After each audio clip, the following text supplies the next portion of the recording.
Hi guys, got a video for you here. We're going to do the first of a set of Guild Wars 2 builds to help you with leveling and so on. If you're having problems putting together a good build, or you want some advice, or you just want to try something a bit different, I've put together these builds that should help you out. And what I'll do is I'll load everything on using this skill builder or this calculator, and then I'll give you some information on like why it works well, and basically how to use it, how to use the build.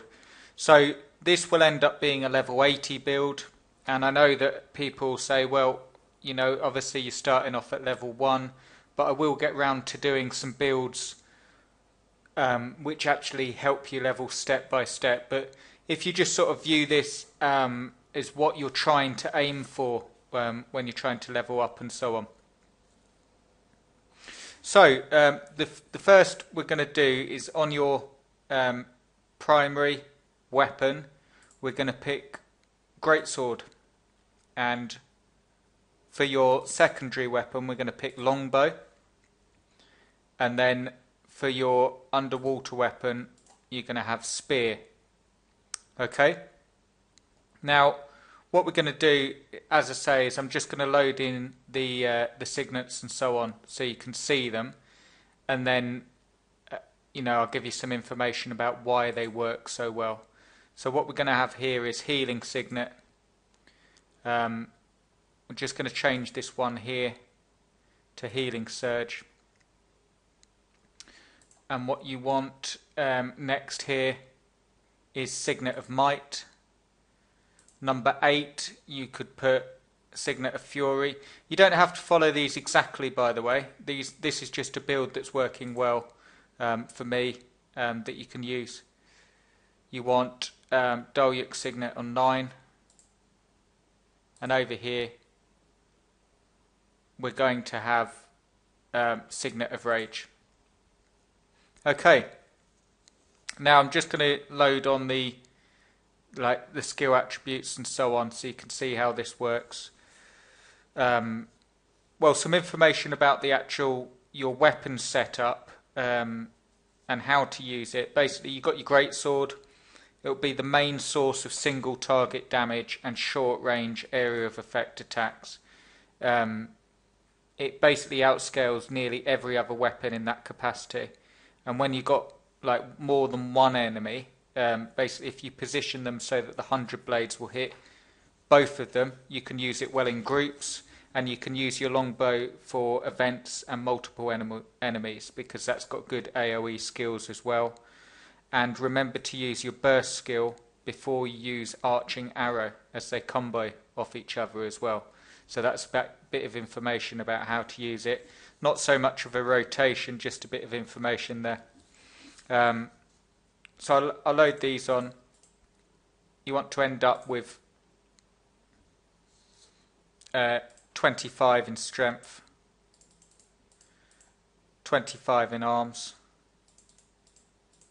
20 in defense, and we're just going to add Deep Strike on there. We're going to add Forceful Greatsword there, and for defense, Embrace the Pain and Sundering Mace. So there you have it. There's the actual build. I'll just give you some information about the signets and so on. You've got Healing Signet. That's basically the most superior healing ability for solo play. You've got loads of healing there, and it happens passively over the course of a fight as well. And the only exception to bear in mind with the Healing Signets is it won't work underwater, or the regen effect won't work at all. You can change or adapt your utilities depending on what combat situations you're in, but in general the setup that I've got here I've found to be the most effective. You've got Signet of Might. Basically this improves your power, and you can activate it to give you further power via might. You've got Signet of Fury, and that gives you precision. The higher your crit chance, the better chance you have to let off some really devastating 100 blades. and it can be activated to give you a full adrenaline bar as well.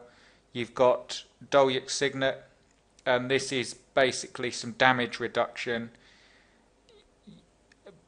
Basically, as you level, obviously the mobs hit harder, so this works well to get the damage off. And you can save the activation for the times when you run into mobs that try and chain CC you as well. You've got Signet of Rage. That is a good elite skill for all situations, more power and crit for damage, and a speed boost on a minute CD. And you can replace it with a racial ability if you prefer. Now the traits that I've put on here, you've got arms. You want to fill that out as I've done. It gives you increased critical chance and condition damage, and you've also got a few slot skills to increase your crit chance and damage even more.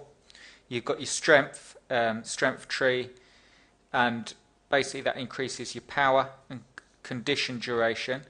You get good fortitude and slashing power, and you get more vitality and power, so the higher your base power goes.